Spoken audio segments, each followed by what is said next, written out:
The 10,046th meeting of the Security Council is called to order.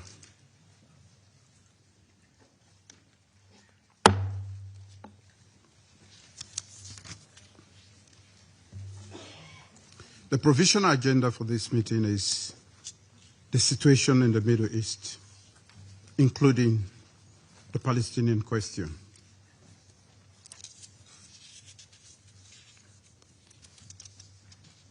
The agenda is adopted.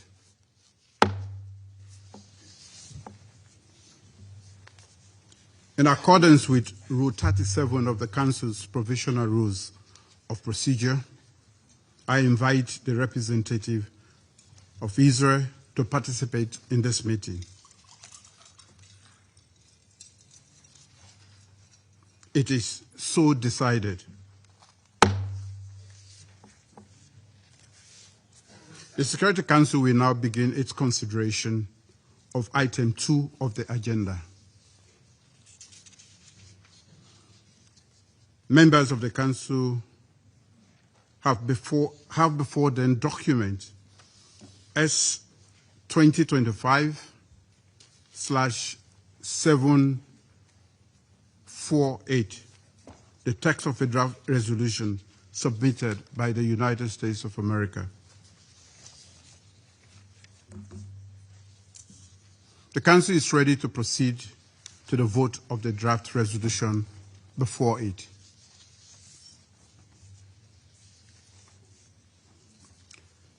I now give the floor to those members of the Council who wish to make statements before the vote.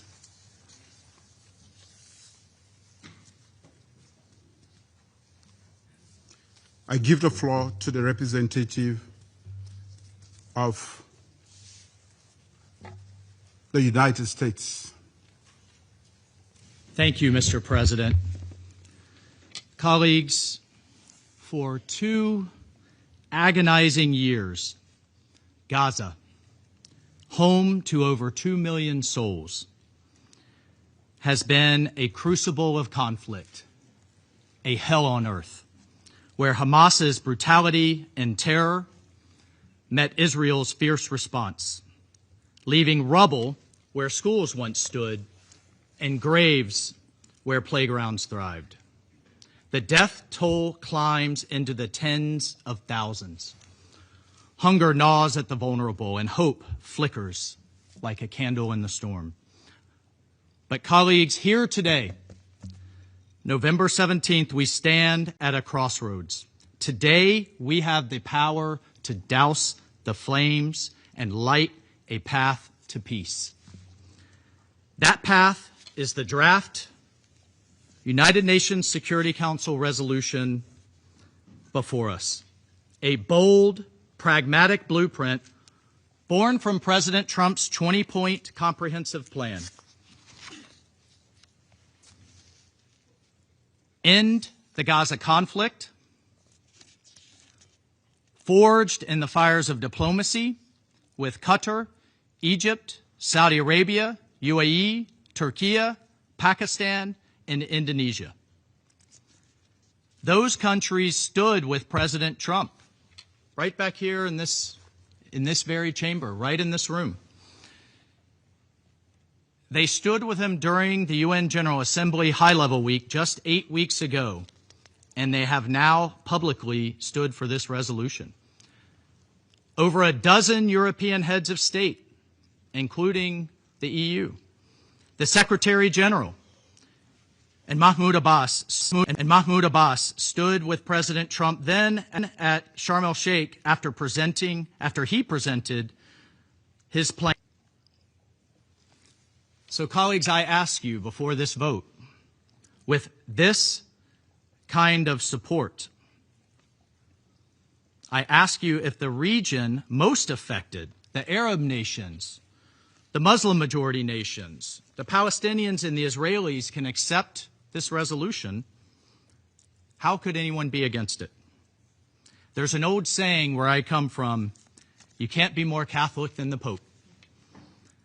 And I ask everyone today, are you more righteous in this cause than those who must live with it and will ultimately benefit from this plan for peace.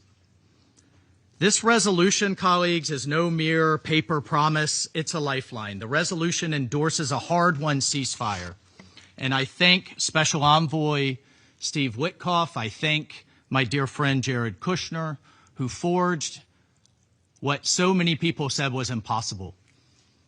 The hostages, the living hostages released. There are more still absolutely to go, with families suffering.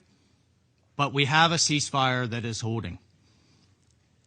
Their plan has already silenced the guns and freed 45 hostages in this fragile, fragile first step. And let me be clear, the United States remains committed to ensuring that the remains of the last 3 hostages held by Hamas must come home. The resolution authorizes the International Stabilization Force, a strong coalition of peacekeepers, many from Muslim-majority nations like Indonesia, Azerbaijan, and others, to deploy under a unified command. These brave souls will secure Gaza's streets, they will oversee demilitarization, they will protect civilians, and they will escort aid through safe corridors, all while Israel phases out its presence and a vetted Palestinian police force takes on a new role. At the heart of this plan, colleagues, lies the Board of Peace, a transitional administration with an international coordinating reconstruction financing from a dedicated trust fund backed by the World Bank itself to rebuild shattered lives, homes, hospitals, schools. That's what we will see with this plan and this resolution, not talking points, but actual deliverables.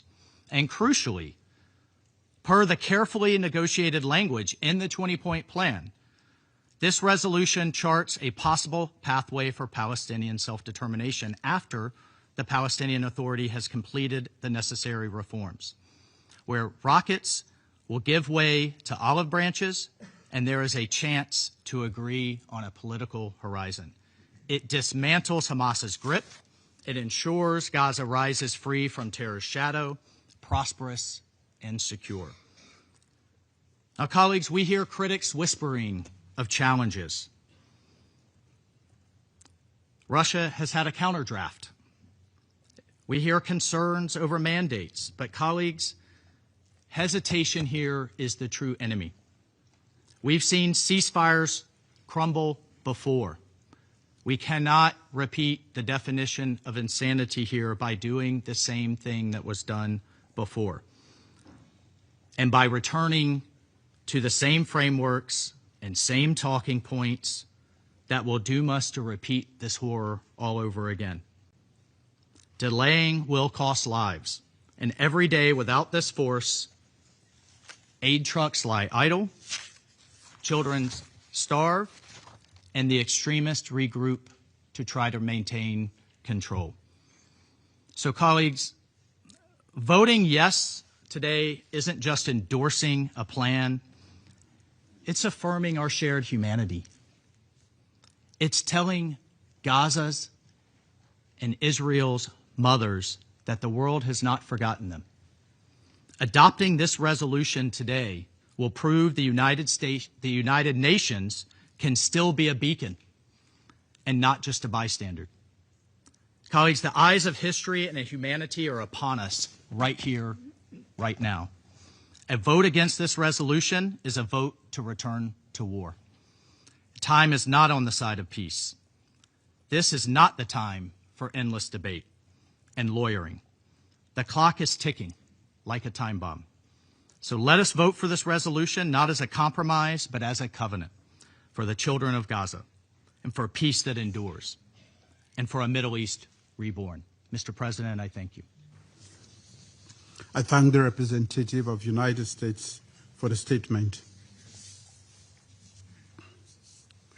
I shall put the draft resolution to the vote now.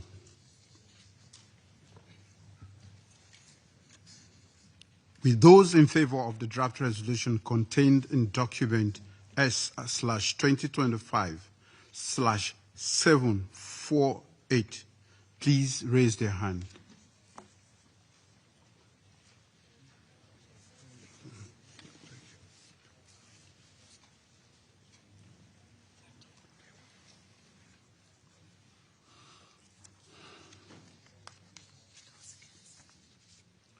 Those against?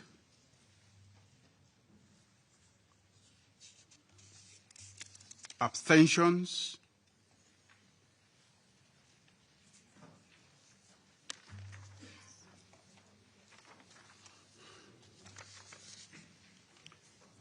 The result of the voting is as follows: 13 votes in favor, 0 votes against, 2 abstentions.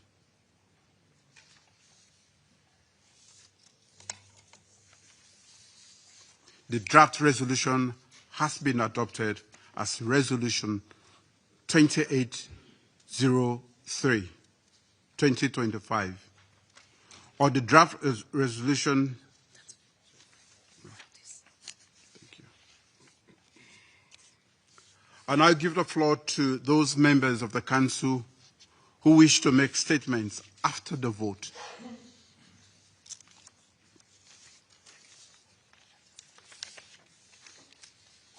I give the floor to the representative of the United States. Thank you, Mr. President, and thank you to the Council members for this historic and constructive resolution. Thank you for joining us in charting a new course in the Middle East for Israelis and Palestinians and all the people of the region alike. I would like to additionally thank our partners from the President's meeting during High-Level Week: Egypt, Qatar, Jordan, Saudi Arabia, the United Arab Emirates, Turkey, Indonesia, and Pakistan. We have all bound together, recognizing the urgency of the situation and for swift adoption to deny Hamas any opportunity to reconstitute and to ensure that the people of Gaza can be fed. Today's resolution represents another significant step towards a stable Gaza that will be able to prosper and an environment that will allow Israel to live in security.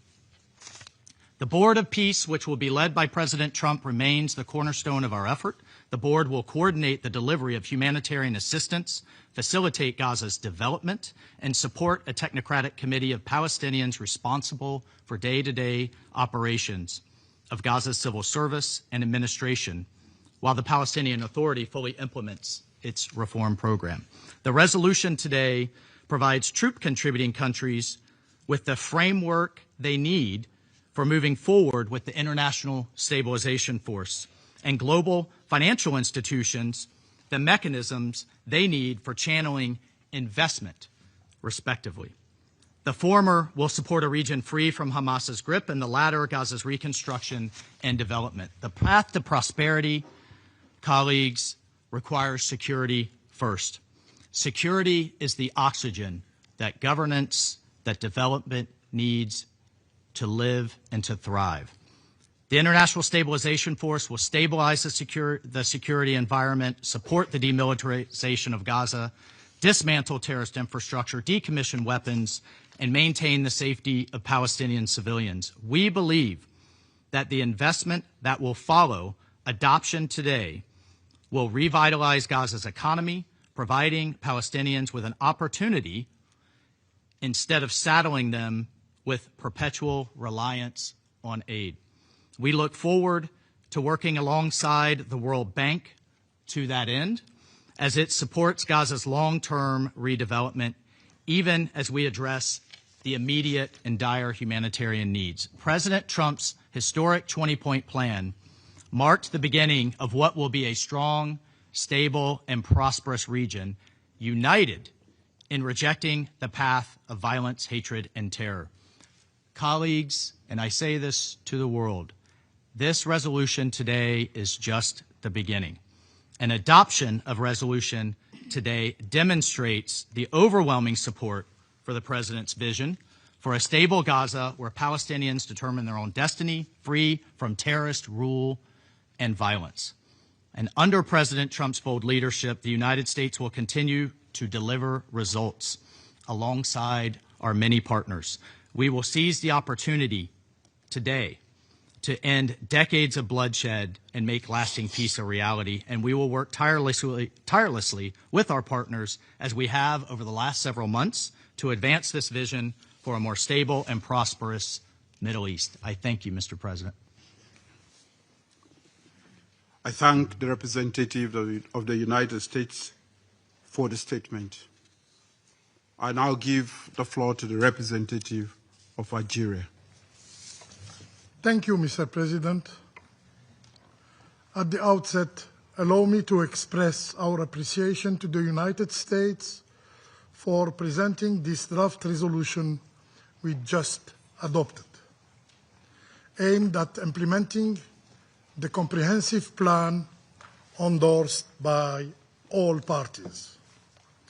We extend our thanks to the U.S. leadership and in particular to President Trump, whose personal engagement has been instrumental in establishing and maintaining a ceasefire in Gaza, thus bringing an end to the unbearable suffering endured by the Palestinian people for nearly 2 years. We acknowledged the efforts undertaken by President Trump in advancing peace worldwide, but we underline that genuine peace in the Middle East cannot be achieved without justice.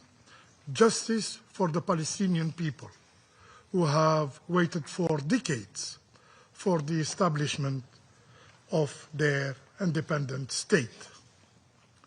Mr. President, Algeria has engaged in the negotiations of this resolution on behalf of the Arab group and in close consultation, close coordination with the Palestinian representatives. We submitted what we considered essential amendments to ensure balance and integrity in the text. Some of those proposals were taken on board, and we continued to engage until the end, both on behalf of the Arab group and in our national capacity, to incorporate elements we believed would further improve the draft. It is worthy to recall that this text has received the support of broadly Arab and Muslim countries, whom in full responsibility have publicly endorsed the draft in its final version and called for its adoption. It is also worthy to recall that the Palestinian Authority at the highest level has openly welcomed the initiative and echoed the appeal to support the text. If Algeria has made it a solemn duty to stand consistently with Palestine, we have also pledged never to overstep this role, and above all, without engaging in any form of overstatement or one-upmanship, but rather to fully respect the choices and the decisions of the Palestinian people themselves and their representatives. Mr. President, in light of these elements, Algeria has finally decided to vote in favor of this text, a text that we support its core objective, namely the maintenance of the ceasefire and the creation of conditions enabling the Palestinian people to exercise their inalienable rights to self-determination and statehood. Allow me, Mr. President, to underline the following points. First, this resolution is one more piece in the broader mosaic that forms the United Nations doctrine on resolving the Israeli-Palestinian conflict. Previous resolutions remain fully valid and constitute the essential foundation of any future effort.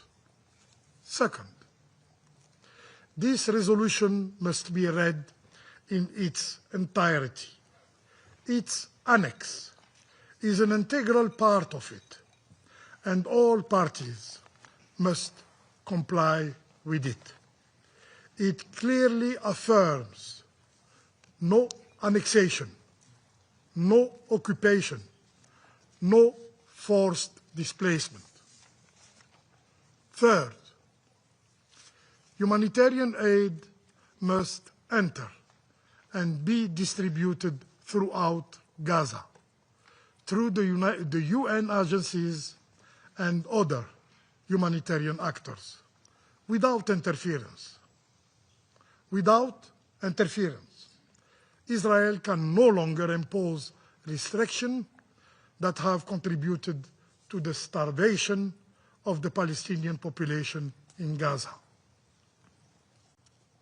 Fourth, Gaza will be administered under a transitional arrangement by a technocratic Palestinian committee pending the return of the Palestinian Authority to assume its full responsibilities in the Strip as outlined in the comprehensive plan.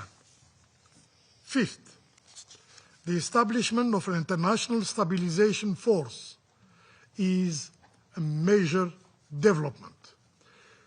We believe it will, as mandated, first and foremost, provide protection to Palestinian civilians and enable the complete withdrawal of Israeli occupying forces from Gaza. Six,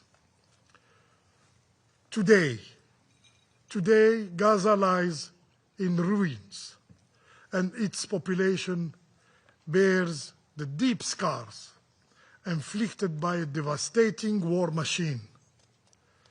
The time has come. The time has come for the reconstruction of Gaza with the support of the international community, the international financial institution, including the World Bank. Algeria, for its part, will stand ready to assume its responsibility and will contribute to the effort to rebuild civilian infrastructure in Gaza solely for the benefit of the Palestinian people. 7. Palestinian people are enduring immense suffering, not only in Gaza, but also in the West Bank, where settler terrorism has reached unprecedented levels. Dispossession, annexation, and the relentless expansion of settlement are eroding, day by day, the very prospects of a viable Palestinian state. Protection measures must therefore be extended to the West Bank as a matter of urgency. Accountability is equally indispensable. Security Council Resolution 2334 must be fully and faithfully implemented. 8. We hope that the implementation of this peace plan will open a genuine horizon for the Palestinian people to realize their inalienable right to self-determination and to statehood, one that brings together the Palestinian people of Gaza and of the West Bank, and finally puts an end to their suffering. The parameters of the solution are well known. They are clearly outlined in the New York declarations. What is now required is a collective, sincere, and decisive will of the international community to implement them. Mr. President, 2 days ago, the international community commemorated the 37th anniversary of the proclamation of the State of Palestine. That proclamation, made on the 15th of November 1988 in Algiers, still resonates with hope and dignity. Allow me to recall the words of late Yasser Arafat in the Palestinian Declaration of Independence. And I quote, "In its struggle to secure peace in a land that has always carried the names of love and peace, the State of Palestine calls upon the United Nations, entrusted with the special responsibility toward the Palestinian people and their homeland, and calls upon the peoples and nations of the world, especially those who cherish peace and freedom, to help them achieve their just aspirations and bring an end to their long tragedy. This requires providing them with protection and working decisively to end the Israeli occupation of the Palestinian territories. We hope that those engaged in this process will remain faithful to this call, a call that echoes across generations and continues to guide the path toward a just and lasting peace in the Middle East. My country, Algeria, as stated several times by President Abdelmajid Tebboune, will remain steadfast in supporting such an endeavor. I thank you. I thank the representative of Algeria for the statement, and I give the floor to the representative of United Kingdom. Thank you, President. The United Kingdom voted in favour of this resolution as a critical staging post in the implementation of the peace plan for Palestinians, Israelis and the region, turning the page on 2 devastating years of conflict towards a lasting peace. Last month, the international community came together in Sharm el-Sheikh to deliver a strong message of support for President Trump's 20-point plan, as well as the diplomatic efforts of Qatar, Turkey and Egypt. This resolution takes that plan forward and has the support of Arab and Islamic countries, which has been welcomed by the Palestinian Authority. We thank President Trump for his leadership and the US for bringing this resolution forward. It is right that we build on this momentum so an international stabilization force can be deployed quickly to support the ceasefire and to avoid a vacuum being left which Hamas can exploit. We must also substantially step up our work to support the UN humanitarian effort. That requires opening all crossings and ensuring that aid agencies and international NGOs can operate without obstruction. We must help those in desperate need where they are, throughout Gaza. Humanitarian relief and reconstruction must take place across all parts of the Gaza Strip and in a manner that prevents further displacement. We repeat our call for the urgent return of the remaining deceased hostages. President, the transitional arrangements that we embark on today must be implemented in accordance with international law and respecting Palestinian sovereignty and self-determination. This should strengthen the unity of Gaza and the West Bank and empower Palestinian institutions to enable a reformed Palestinian Authority to resume governance in Gaza. We also look forward to the urgent formation of a Palestinian Committee alongside the Board of Peace as part of the transitional arrangements. The UK remains deeply concerned that deteriorating economic conditions in the West Bank, alongside increasing settler violence, could undermine progress in Gaza. President, the UK will continue to work with the US and all our partners to implement this resolution and to map a credible pathway to a just and lasting peace for Israelis and Palestinians alike, based on a two-state solution. I thank you. I thank the representative of United Kingdom for the statement, and I'll give the floor to the representative of Guyana. Mr. President, at the outset, Guyana recognizes and commends the efforts of Egypt, Qatar, Turkey, and the United States in brokering the ceasefire and hostage release deal between Israel and Hamas, following 2 years of a devastating war in Gaza, which claimed the lives of close to 70,000 persons and injured many more. That war was also a severe test for the entire region, with violence extending to several countries.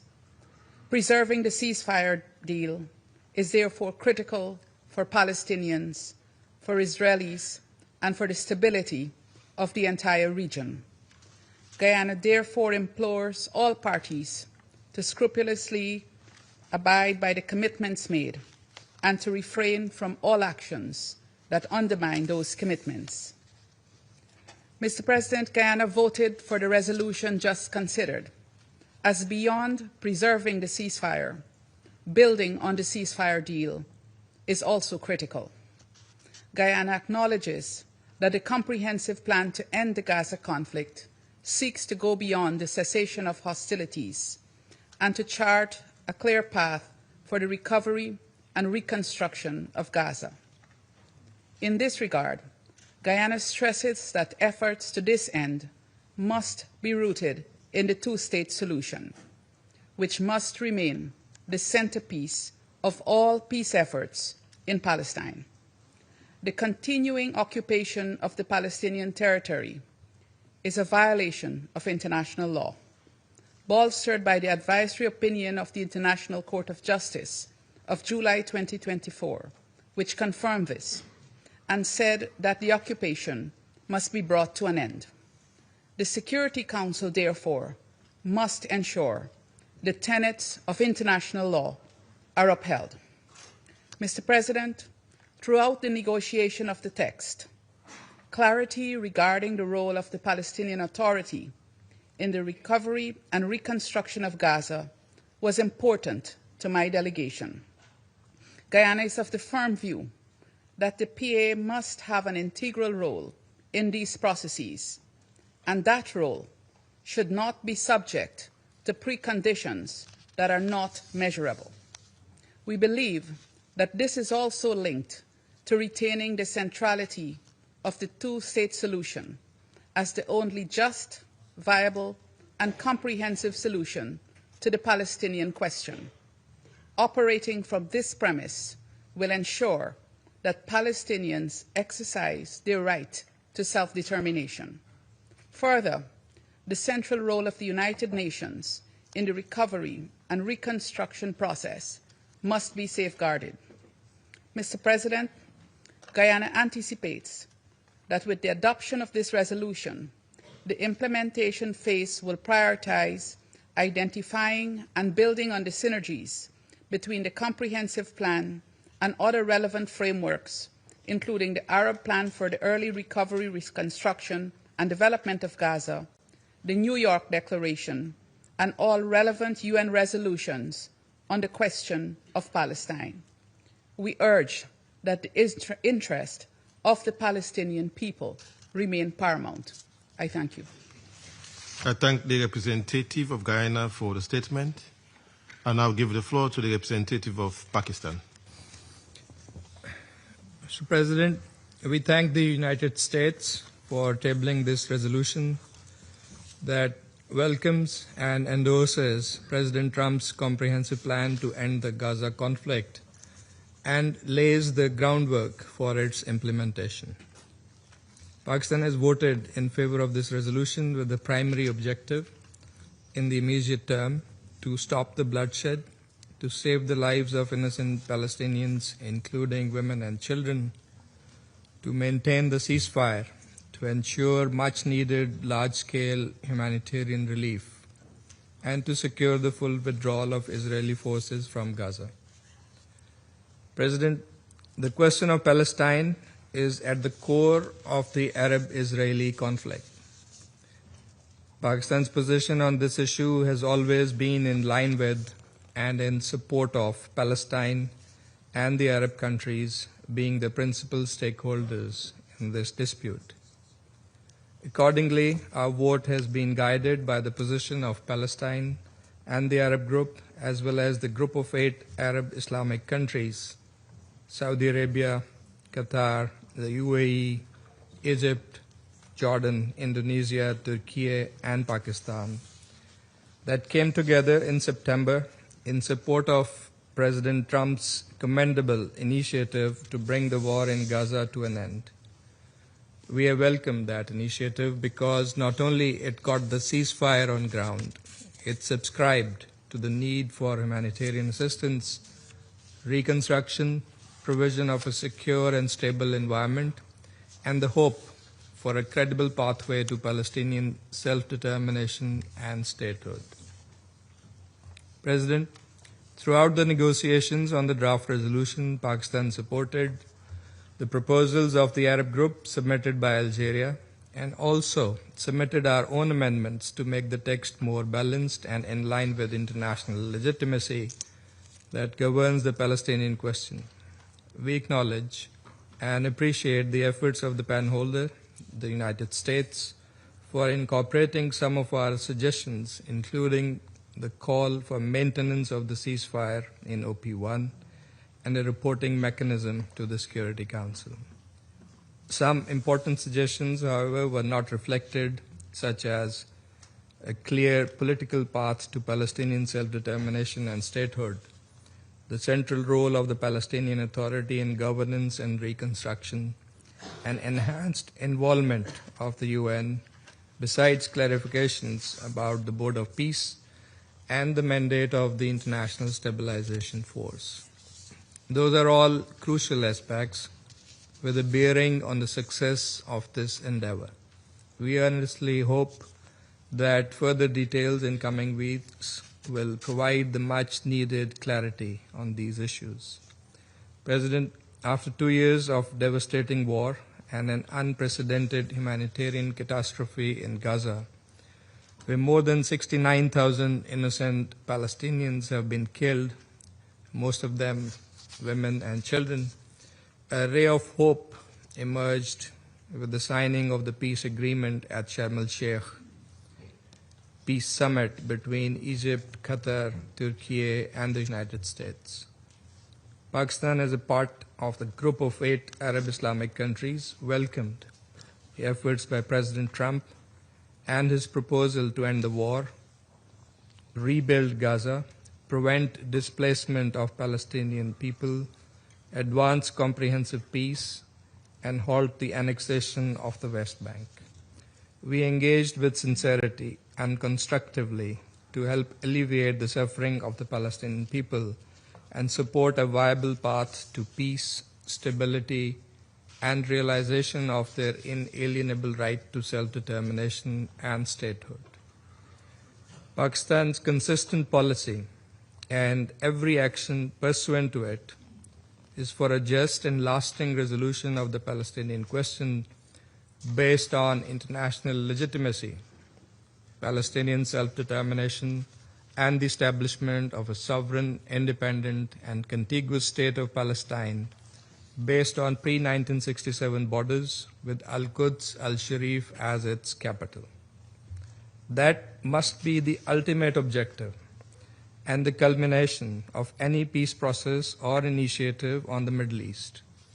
Our position is firmly grounded in international law and relevant UN resolutions. Pakistan reaffirms its full support and solidarity with the Palestinian people and will continue to stand with them at every stage. We hope that the momentum generated by the ongoing peace efforts will help achieve these objectives, and we call on the international community to uphold its obligations in this regard. President, allow me to underline our position on some key elements related to today's resolution. First, the existing Security Council resolutions on the question of Palestine remain fully valid. This resolution shall not alter or diminish them. Second, the right to self-determination is inherent and unconditional. This right is enshrined in the UN Charter, applies equally to the Palestinian people, and cannot be subjected to any conditions. Third, as the resolution and the peace plan envisage, the Board of Peace is a transitional oversight mechanism. The mandate granted to the BOP by this Council is temporary and expires in 2027 unless renewed. Importantly, the executive and administrative authority in Gaza must remain with the Palestinians through a Palestinian committee. Fourth, we reiterate that the role of the Palestinian Authority is absolutely central and critical in this process. A legitimate Palestinian representation is essential for credible governance and genuine Palestinian ownership. Peace cannot be achieved in bypassing the Palestinians. There must be an end to policies that undermine and weaken the Palestinian Authority. Fifth, the establishment of the temporary International Stabilization Force could truly be stabilizing if guided by a clear peacekeeping mandate consistent with UN norms. Disarmament should take place through an agreed political process negotiated under a unified Palestinian National Authority. It is also important that the ceasefire be fully respected by all sides. Unilateral violations of the ceasefire will threaten and thwart the entire process and must not be tolerated. Protection of the people of Gaza will be a key priority in the ISF mandate. Sixth, the reporting envisaged in the resolution constitutes a vital mechanism. It must be comprehensive and cover all aspects of implementation of the plan, including on the ISF mandate and activities. Seventh, Israeli troops must withdraw from Gaza, which is an essential requirement for restoring Palestinian sovereignty and securing durable peace. ISF mandate will only be effective once there is complete Israeli withdrawal. Eighth, there must be no annexation and no forced displacement under any circumstances. The territorial contiguity of the West Bank and Gaza is indispensable for a viable, sovereign, and independent state of Palestine. Finally, we believe that in order to break the cycle of violence, it is absolutely necessary to end the occupation and to have a political horizon, open the pathway to the Palestinian state through a credible, time-bound political process firmly anchored in the relevant UN resolutions. Durable peace and stability in the region will come only with the establishment of the Palestinian state as part of the two-state solution. President, looking ahead, the central roles of the United Nations, the Palestinian Authority, and the Palestinian people are vital in ensuring legitimate governance, reconstruction, and institution building in Gaza. The international community must stand with them steadfastly and firmly. At this solemn moment in history, Pakistan stands shoulder to shoulder with the people of Palestine. Their suffering is our anguish. Their resilience is our pride. Their aspiration, our cause. The people of Gaza have endured what no human being should ever face, yet they have proudly and boldly upheld their dignity, identity, and hope. Their courage obliges us to act with moral clarity and sustained political commitment. Pakistan reaffirms that we will continue to support the Palestinian struggle and the right to self-determination. And until its realization, our solidarity will remain unwavering and our voice unshakable. I thank you. I thank the representative of Pakistan for the statement, and I'll give the floor to the representative of the Republic of Korea. Thank you, Mr. President. Today, the Republic of Korea voted in favor of the draft resolution tabled by the United States. The Security Council has taken a significant step toward ending the Gaza conflict and supporting a just, lasting peace in the Middle East. The Republic of Korea appreciates the leadership and constructive efforts of the United States in achieving this important progress. With an official statement last month, the Republic of Korea warmly welcomed the ceasefire in Gaza through the comprehensive plan. Now, having taken a further step to consolidate and materialize this plan, we commend the tremendous efforts by the mediators, among others, United States, Egypt, Qatar, Turkey, to end this war. Without such devotion, the suffering in Gaza and the region would have been even more intensified and protracted. We hope that today's adoption of this resolution and endorsement of the comprehensive plan will pave the way toward a better future for the Gaza and the entire Middle East. At the same time, we underscore the need for the plan to continue evolving in a manner that delivers tangible, sustainable, and irreversible progress. Mr. President, the resolution adopted today includes important elements.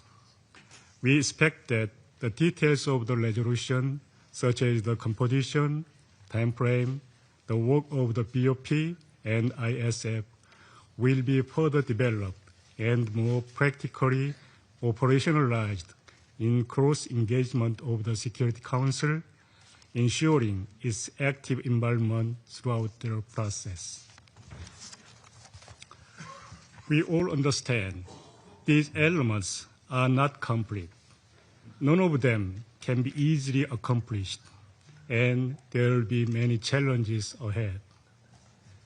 Thus, today's adoption is not the end, but it marks a new beginning of our collective efforts to lay down the foundation for just, comprehensive, and lasting peace in the Middle East.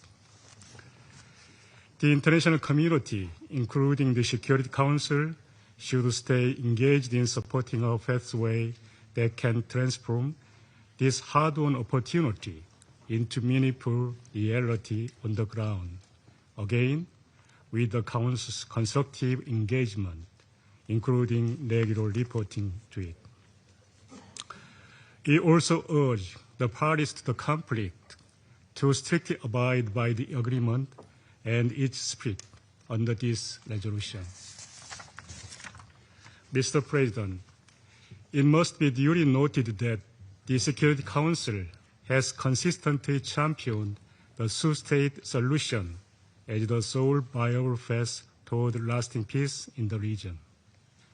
My delegation believes that all efforts should ultimately serve the realization of the aspiration of Palestinians in both Gaza and West Bank, unified under the Palestinian Authority, as well as stability in the Middle East.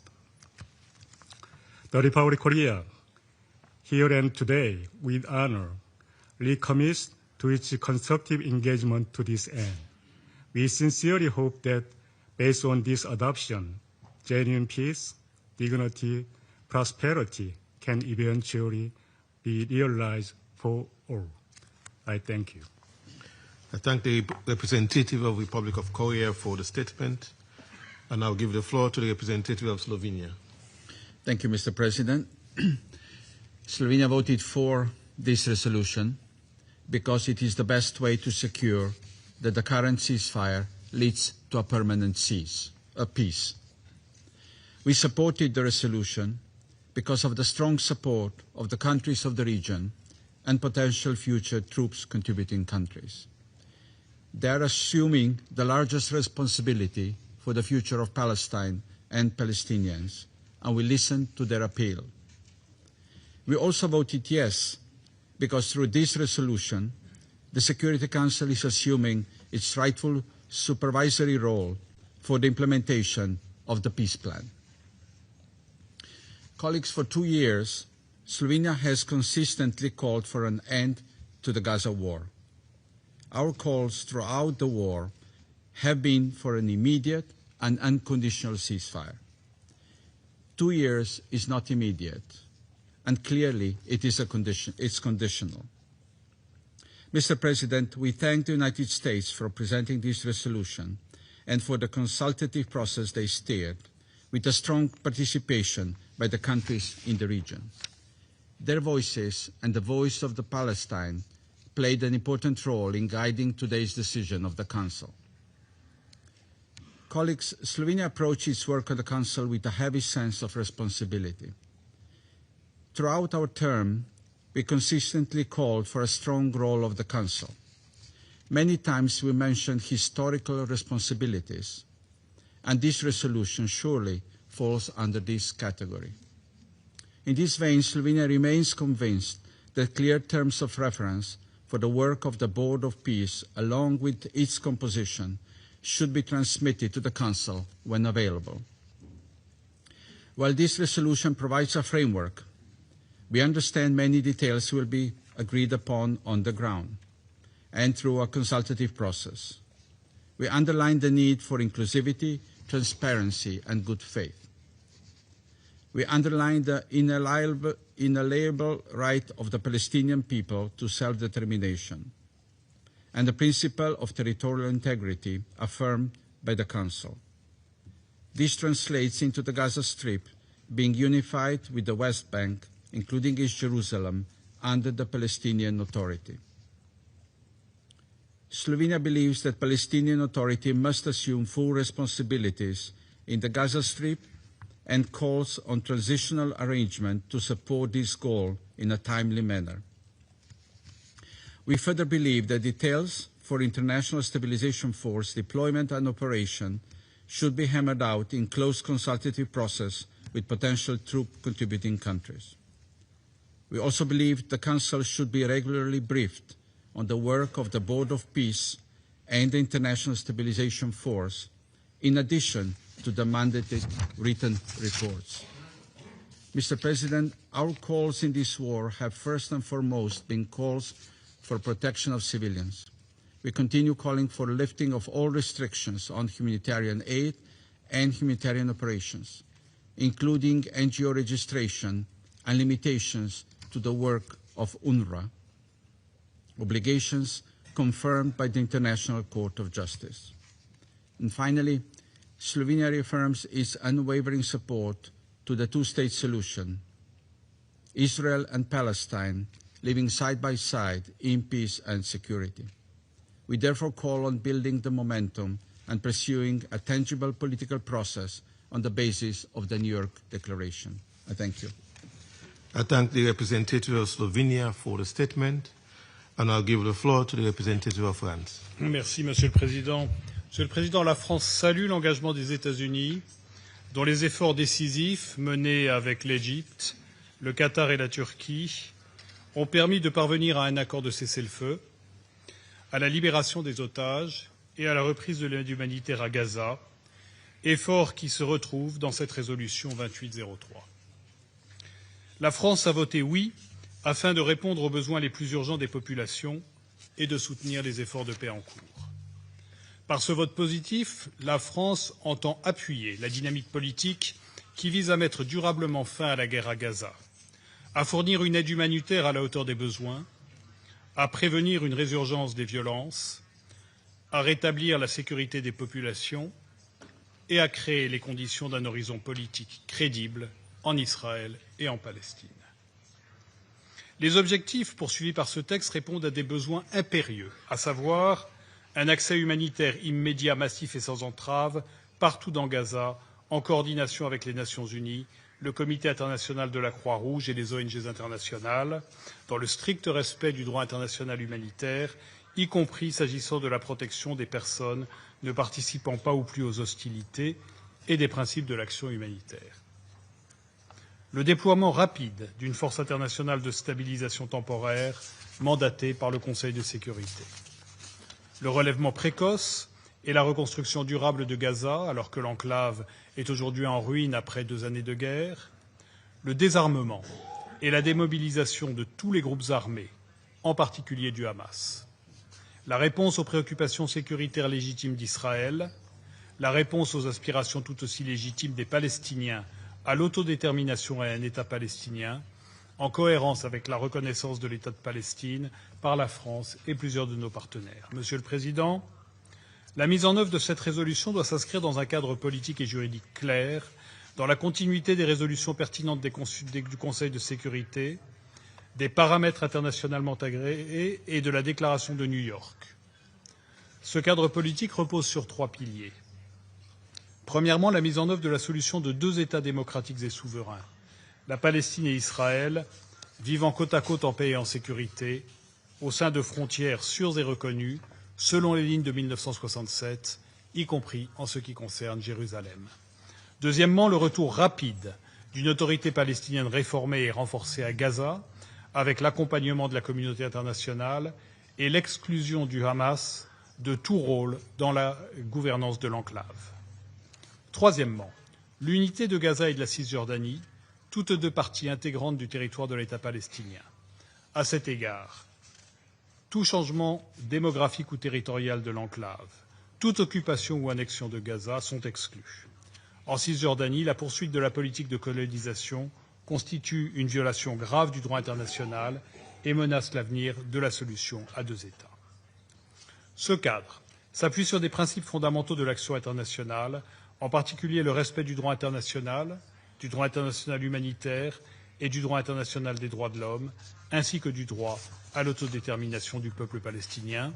Nous continuerons de défendre avec constance et conviction ces principes, ancrés dans le droit international, et qui doivent guider notre action collective dans la mise en œuvre de cette résolution, tant au Conseil de sécurité que sur le terrain.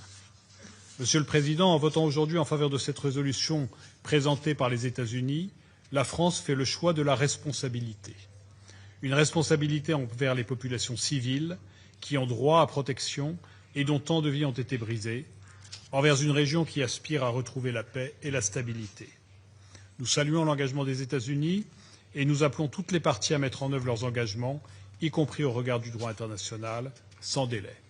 Pour sa part, ce Conseil doit rester pleinement mobilisé pour soutenir ces efforts ainsi que la mise en œuvre de ces décisions.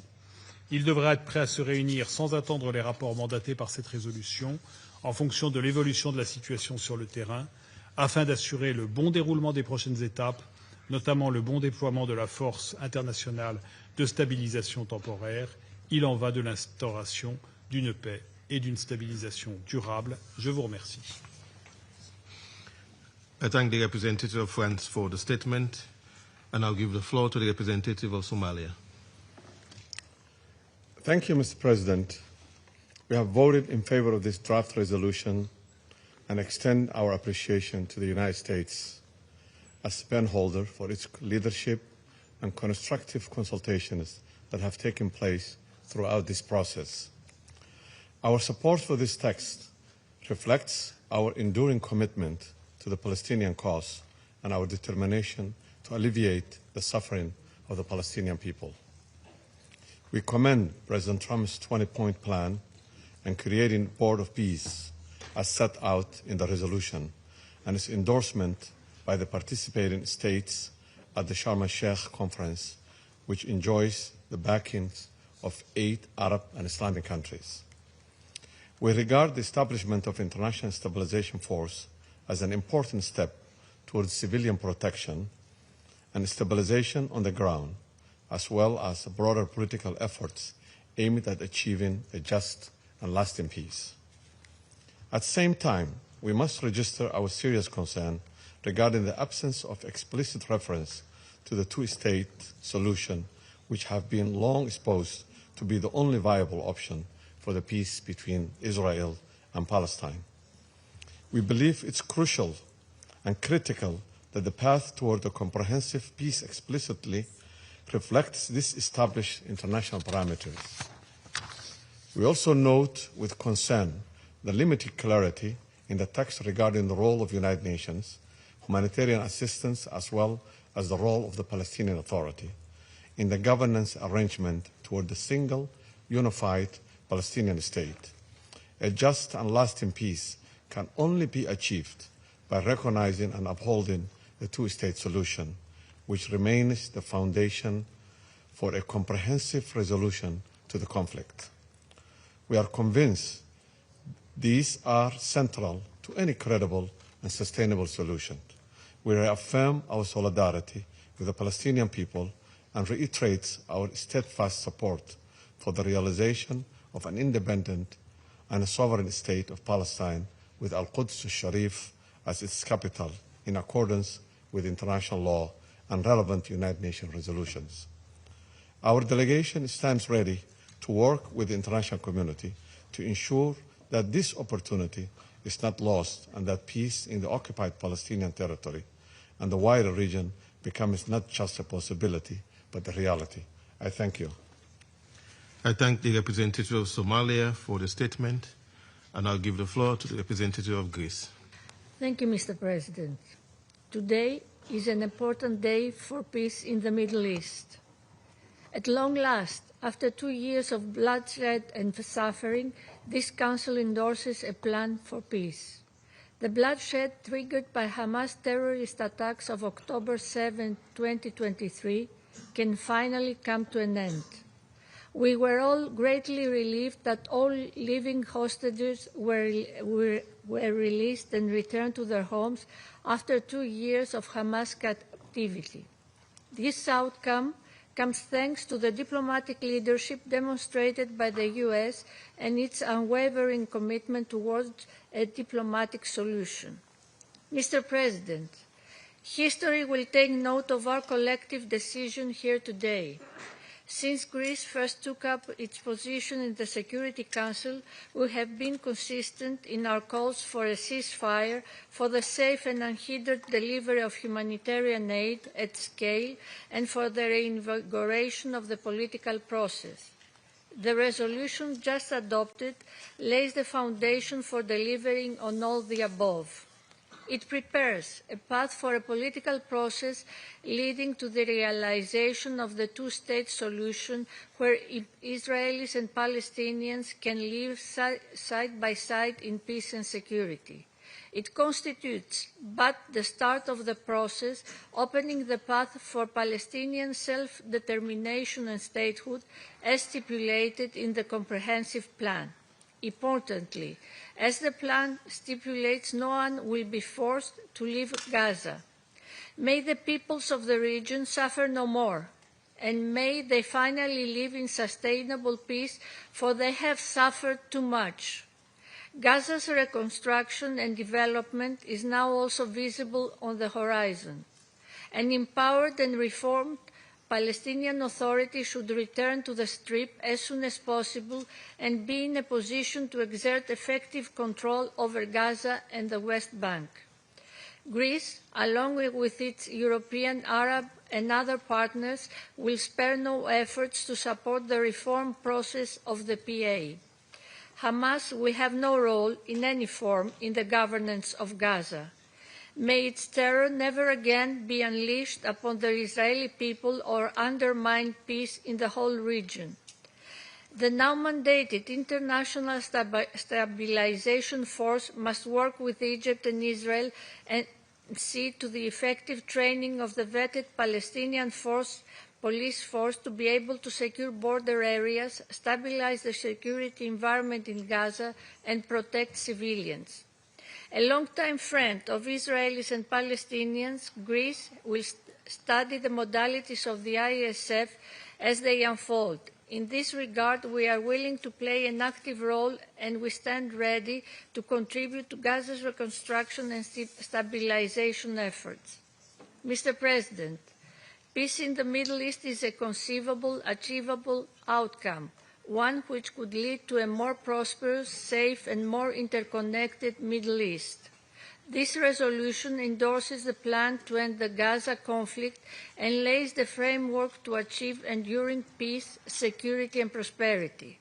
The path before us is laid out. All parties must now tread it courageously, because peace lies at its end.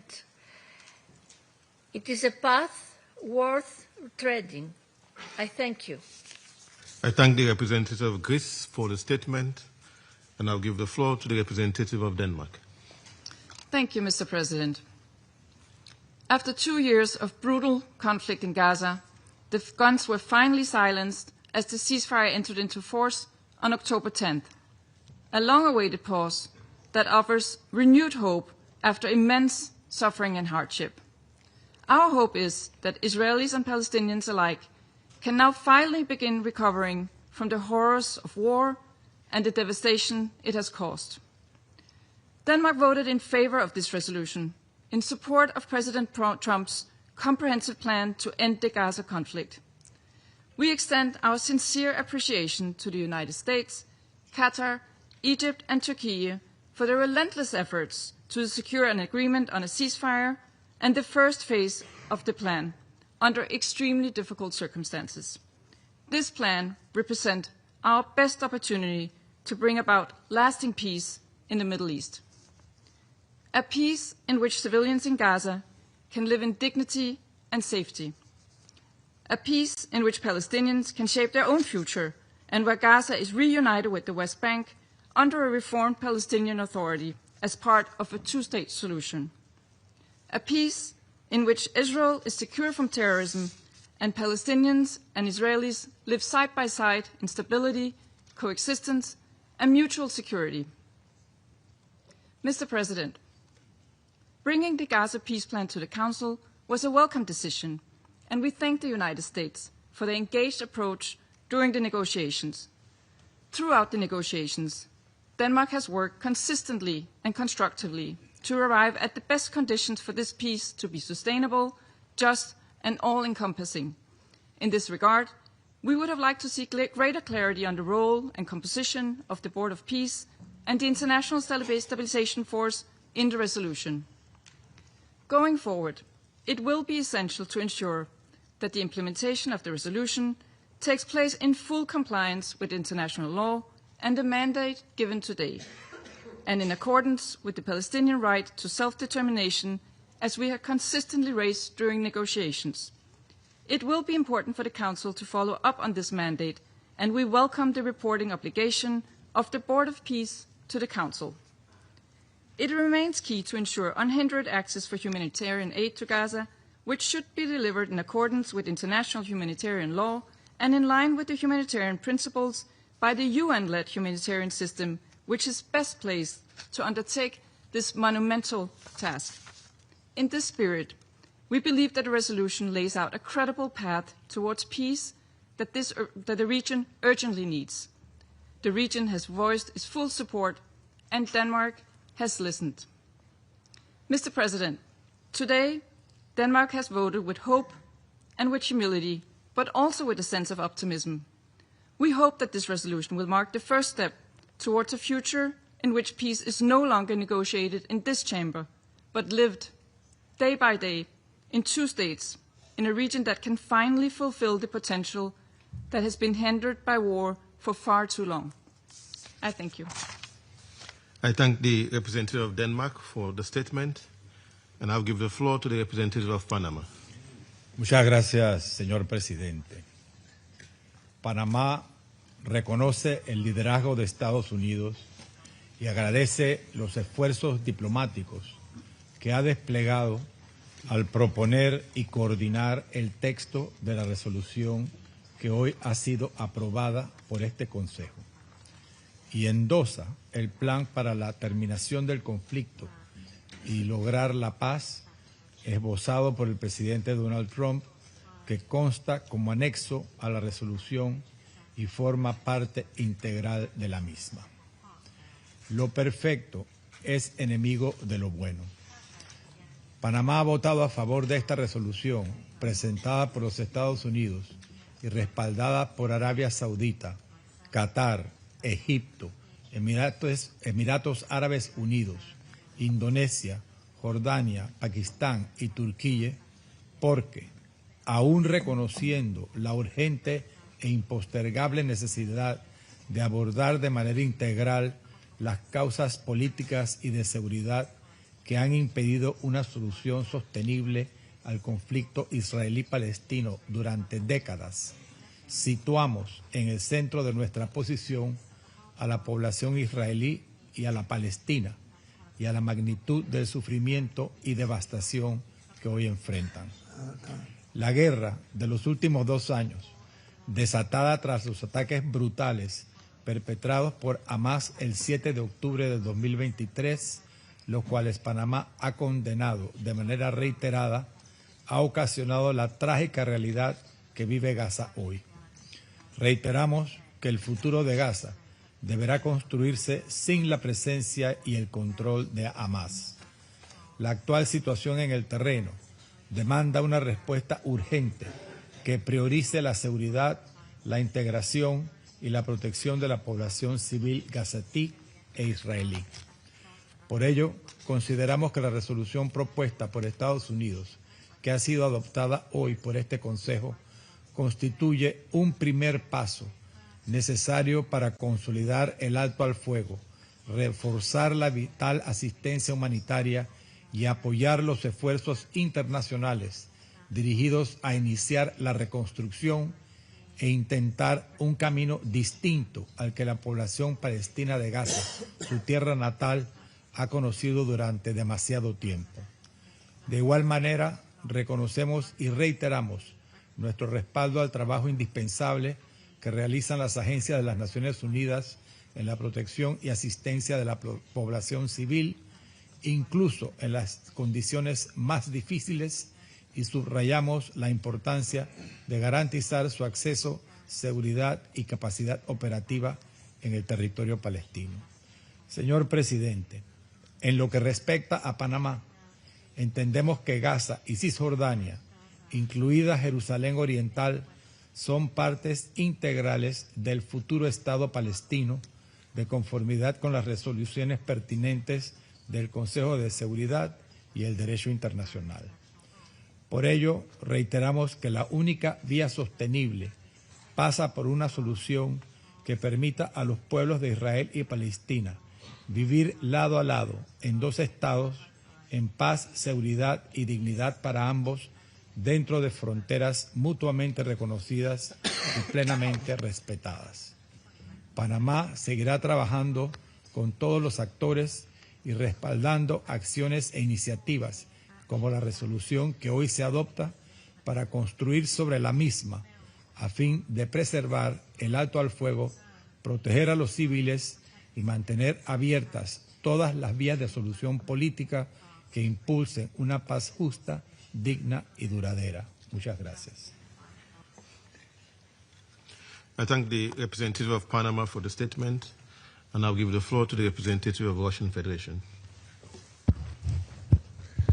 Господин председатель, Российская Федерация воздержалась подготовленного американскими коллегами проекту резолюции Совета Безопасности. Такой проект мы поддержать не могли. Мы ценим усилия Соединенных Штатов и других посредников, благодаря которым удалось остановить горячую фазу палестино-израильского конфликта и предотвратить массовый голод, добиться прекращения огня, освобождения израильских заложников и удерживаемых палестинцев, а также осуществить обмен телами погибших. Видим, что эти усилия ценят как в регионе Ближнего Востока, так и во всем мире. Вместе с тем, когда речь идет о решении Совета Безопасности ООН, как главного уставного органа по поддержанию международного мира и безопасности, мы не должны забывать об ответственности, о той ответственности, что лежит на нем. Именно поэтому с самого начала переговоров по документу мы последовательно настаивали на том, чтобы членам СБ была отведена уставная роль с необходимыми инструментами подотчетности и контроля. Кроме того, мы исходили из того, что резолюция должна отражать общепризнанную международно-правовую основу, подтверждать фундаментальные решения и принципы, в первую очередь краеугольную формулу двух государств для двух народов. А ведь именно этот подход был одобрен подавляющим большинством в Нью-Йоркской декларации, принятой по итогам двух форумов в поддержку двухгосударственного решения. Коллеги, это вопрос не теоретического, а практического характера, сохраняющий свою особую актуальность на фоне публичных, недвусмысленных заявлений, доносящихся из высших эшелонов власти Израиля о недопустимости создания палестинского государства. К сожалению, этих ключевых элементов в американском проекте нет, как и нет какой-либо ясности по поводу сроков передачи ПНА контроля над Газой, а также определенности вокруг Совета мира и международных стабилизационных сил, которые, судя по тексту принятой сегодня Советом резолюции, смогут действовать абсолютно автономно, невзирая на позицию и мнение Рамаллы. Это чревато закреплением отрыва сектора от западного берега и напоминает о колониальных практиках и британском мандате Лиги наций на Палестину, когда мнение самих палестинцев никто не учитывал. Отдельные вопросы вызывает и мандат международных сил. В плане президента Трампа не указывалось, что они будут заниматься демилитаризацией Газы и разоружением местных группировок, используя все доступные средства. В резолюции же миссия наделяется такими миропринудительными задачами,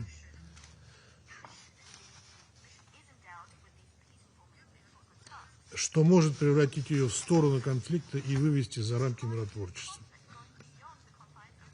Насколько мы понимаем, ни одна из потенциальных стран-поставщиков контингентов на такое не подписывалась.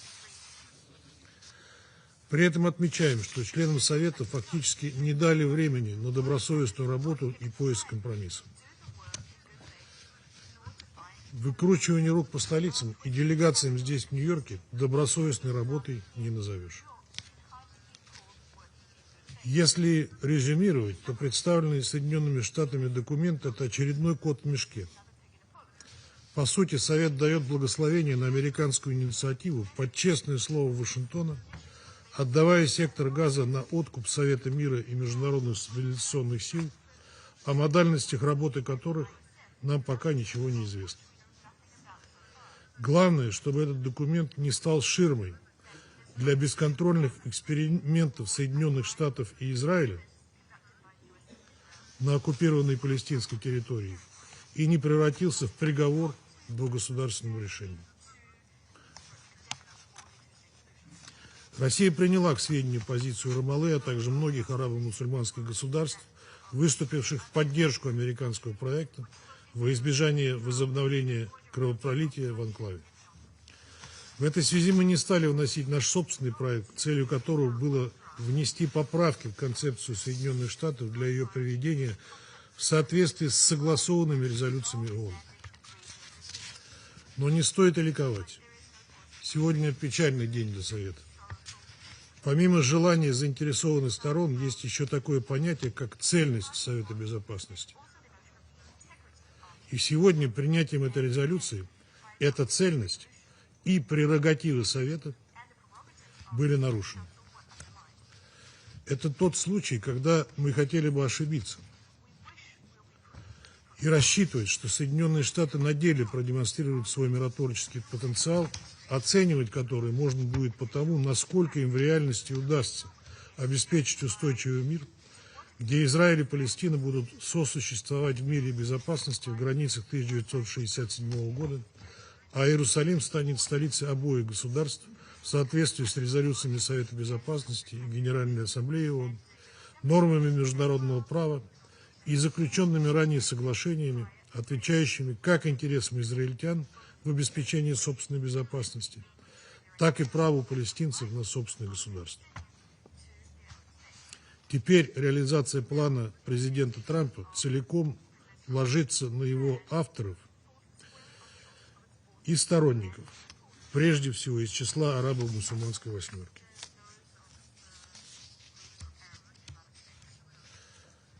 Арабо-мусульманской восьмерки. К сожалению, у нас есть печальный опыт, когда продавленные Соединенными Штатами решения по палестино-израильскому конфликту приводили к обратному от задуманного результата. Не говорите потом, что мы вас не предупреждали. I thank the representative of Russian Federation for the statement. I give the floor to the representative of China. 谢谢主席。加沙经受了2年战火摧残，已是满目疮痍，百废待兴。200多万民众依然在物资短缺、流离失所中挣扎。中方支持安理会采取一切必要行动，推动实现持久停火，缓解人道灾难，开启战后重建，让加沙民众重怀和平与发展的希望。但令人遗憾的是，刚刚表决的这份决议草案在诸多方面存在缺陷，令人深感担忧。首先，决议草案在许多至关重要的问题上模糊不清。执笔国要求安理会授权成立和平委员会和国际稳定部队，并在加沙战后治理中发挥关键作用，理应就其结构组成、职权范围、参与标准等一系列问题作出详细说明。这是安理会进行严肃讨论的必要基础。然而，决议草案在这些重大问题上轻描淡写，一笔带过。安理会成员反复要求执笔国提供更多信息，却始终未能得到任何回应。其次，决议草案没有体现8人制8这一根本原则。加沙是巴勒斯坦人民的加沙，不是任何其他人的加沙。任何战后安排都应当尊重巴勒斯坦人民的意愿，发挥巴勒斯坦民族权力机构的重要作用。决议草案描绘了加沙战后治理安排，却似乎缺少了巴勒斯坦的身影。巴勒斯坦的主权与主导权未得到充分体现。尤其令人深感关切的是，决议草案没有明确重申对两国方案这一国际共识的坚定承诺。第三，决议草案没有确保联合国和安理会的有效参与。决议草案要求安理会授权和平委员会全面负责加沙民事和安全安排，但除了每半年一次的书面报告，没有其他监督和审查机制。联合国在战后恢复、经济重建等方面拥有充足的经验和能力，理应在加沙战后治理上发挥重要作用，但决议草案却没有相应安排。第四，决议草案并不是安理会成员充分协商的结果。执笔国提出决议草案不到2周时间，就匆匆要求安理会做出事关加沙前途命运的重要决定。安理会成员负责任地参与了磋商，提出了许多建设性的问题和意见，但绝大多数没有得到采纳。在各方仍存重大关切和严重分歧的情况下，执笔国强行推动安理会就决议草案采取行动。我们对这种不尊重安理会成员、损害安理会团结的做法深感失望。主席，尽管决议草案存在上述诸多问题，尽管中方对决议草案存在重大关切，但考虑到加沙脆弱和严峻的局势，考虑到维持停火的必要性，考虑到地区、国家和巴勒斯坦的表态，中方对决议草案投了弃权票。同时必须指出，我们的关切和担忧依然存在，安理会必须对加沙局势和巴勒斯坦问题保持密切关注。巴勒斯坦问题是中东问题的核心，关乎国际公平正义。国际社会要坚定不移推动两国方案，推动巴勒斯坦问题政治解决，建立以1967年边界为基础，以东耶路撒冷为首都，享有完全主权的独立的巴勒斯坦国，实现巴勒斯坦人民的建国权、生存权和回归权。中方始终坚定支持巴勒斯坦人民恢复民族合法权利的正义事业，愿同国际社会一道，为实现巴勒斯坦问题全面、公正、持久解决做出不懈努力。谢谢主席。I thank the representative of China for the statement. I shall now make a statement in my capacity as the representative of Sierra Leone. Colleagues, Sierra Leone thanks the United States for coordinating the process that culminated in the tabling of the resolution just adopted by the Council. We further thank President Donald J. Trump for his leadership, and we also thank the other mediators, Egypt, Qatar, and Turkey, for their commendable efforts. Sierra Leone voted in favor of Resolution 2803. We did so mindful of our responsibilities as a member of the Committee on the Exercise of the Inalienable Rights of the Palestinian People and of our long-standing support for a just and lasting peace in the Middle East, grounded in international law, the protection of civilians, and a negotiated two-state solution with an independent, viable, and contiguous state of Palestine living side by side with Israel in peace and security.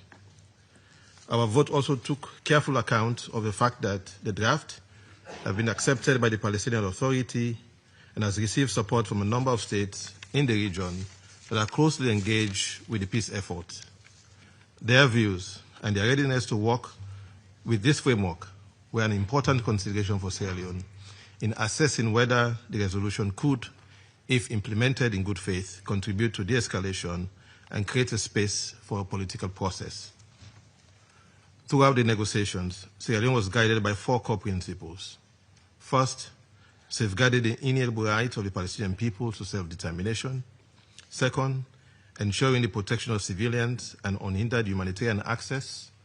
Third, anchoring any stabilization measures in a clear, lawful, and time-bound framework that restores legitimate Palestinian governance. And fourth, preserving regional peace and security in accordance with the Charter of the United Nations. Colleagues, we attach particular importance to the legal effects of decisions of this Council. On matters within its mandate under the Charter, the Security Council may create binding obligations for Member States by virtue of the consent already given by all members to accept and carry out its decisions. In doing so, the Council can contribute to the progressive development and codification of international law relating to the maintenance of international peace and security. At the same time, the Council's authority is not without limits. It is constrained by the Charter and by preemptory norms of general international law, jus cogens, which admit no derogation. Among these preemptory norms is the right of peoples to self-determination, as elaborated by the International Law Commission and affirmed by the jurisprudence of the International Court of Justice. The Council cannot lawfully extinguish, suspend, or condition such a right. It is therefore Sierra Leone's clear understanding that nothing in this resolution impairs, qualifies, or defies the inalienable right of the Palestinian people to self-determination and to an independent state. That right exists independently of any peace plan, governance arrangement, or reform program. In accordance with the advisory opinions of the International Court of Justice on the legal consequences of Israeli policies and practices in the occupied Palestinian territory, the United Nations, including this Council, is called upon to operationalize that right, not to postpone it or dilute it. Against this background, we interpret the references in the resolution to a future pathway to Palestinian self-determination and statehood as reaffirming and not conditioning the existing right of the Palestinian people. Any benchmarks concerning governance or reform can only relate to the manner in which the right is exercised in practice, not to its existence in law. The resolution establishes a Board of Peace as a transitional governance administration and authorizes the deployment of an international stabilization force in Gaza. Sierra Leone engaged constructively on these aspects and submitted language, including a more explicit reference to Chapter 7, aimed at clarifying that the Council is not endorsing any form of substitution of one occupying authority by another, nor creating a new open-ended international administration detached from international law and from the legitimate aspiration of the Palestinian people. Although not all of our proposals were incorporated in the final text, we wish to place on record our understanding of its legal implications. First, we regard the Board of Peace as transitional in nature. It is a temporary framework intended to help stabilize Gaza, facilitate the implementation of the peace agreement, and support the re-establishment of legitimate Palestinian governance. It does not and cannot alter the status of the occupied Palestinian territory, nor confer or transfer sovereignty. Second, we understand the Council to be acting in substance under its Chapter 7 responsibilities for the maintenance of international peace and security, particularly with respect to authorizing the International Stabilization Force. The powers conferred on the ISF must be exercised in accordance with international law, including international humanitarian law and international human rights law. Third, the Board of Peace and the ISF function within and not outside the framework of the law of occupation and the applicable rules on international responsibility. Any actor exercising effective control over territory or persons, whether a state or a mandated entity, bears corresponding legal obligations and potential accountability. We underline that, as concerns the situation prior to this resolution, the international legal responsibility of the State of Israel continues to subsist. In particular, Israel's obligations as the occupying power persist with respect to the investigation and prosecution, as appropriate, of alleged atrocity crimes, the protection of the human rights of Palestinians, including those in detention, the dignified return of the remains of the deceased, and the continuing illegality under international law of settlement activities in the West Bank, including East Jerusalem. We further reaffirm the unity and contiguity of the occupied Palestinian territory, comprising the West Bank, including East Jerusalem, and the Gaza Strip, as recognized in previous resolution of this Council and the General Assembly. Nothing in this resolution may be interpreted as fragmenting that territorial integrity or prejudging final status issues which must be resolved through negotiations in line with international law. On the question of permanent sovereignty over natural resources, Sierra Leone recalls the long-standing resolutions of the General Assembly and the position of this Council affirming the right of the Palestinian people to permanent sovereignty over their natural resources, including land and maritime resources in the occupied Palestinian territory. We regret our proposed language explicitly reaffirming this right was not retained in the final text. We therefore place on record that we understand that right to remain fully applicable and unimpaired. Colleagues, our vote in favor reflects a careful, considered balance. The resolution is not without shortcomings, and it does not fully reflect all Sierra Leone's preferences and proposals. As said by the permanent representative of Panama, as the French philosopher Voltaire aptly puts it, and I quote, "The perfect is the enemy of the good," end of quote. However, taken as a whole, and bearing in mind its acceptance by the Palestinian Authority and the support expressed by key states in the region, we are of the view that the resolution contains elements, if implemented in good faith and in full conformity with international law, can help consolidate the ceasefire, strengthen the peace agreement, improve humanitarian access, and create conditions for early recovery and reconstruction in Gaza while contributing to regional stability.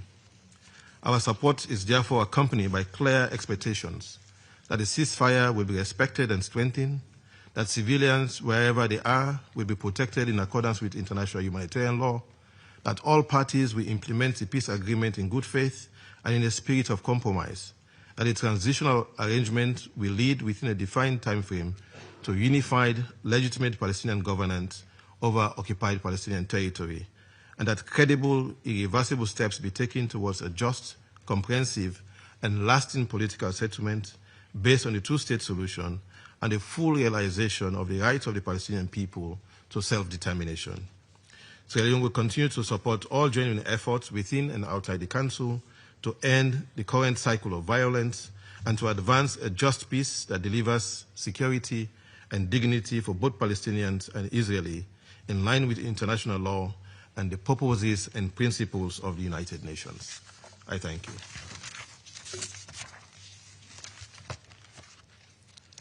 I resume my function as President of the Council.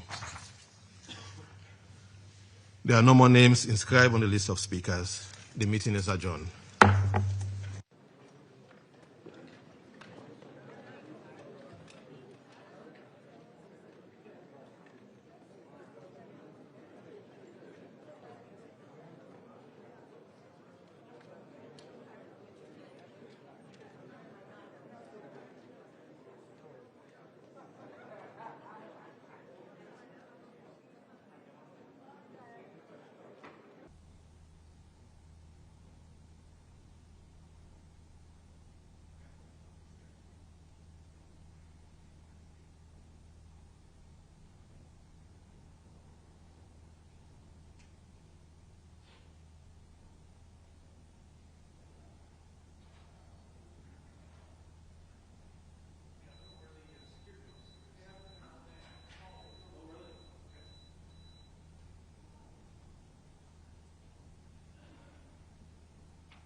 Well, good evening, everyone. And thank you for joining us for what is truly a historic moment at the United Nations. Today marks a turning point, not just for Gaza, not just for the Middle East, but for what international cooperation under President Trump's leadership can achieve when we choose diplomacy over destruction, when we choose stability over suffering, and peace over perpetual conflict. Today, the United Nations proved it can be great again.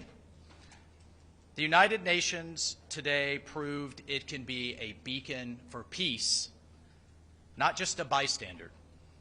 The United Nations Security Council has just adopted the United States-sponsored resolution on Gaza that does something we haven't seen in generations. It provides a real, actionable pathway to lasting peace for Palestinians and Israelis. And I would encourage everyone around the world, and I would certainly encourage the media to read the entire resolution. Read the whole thing.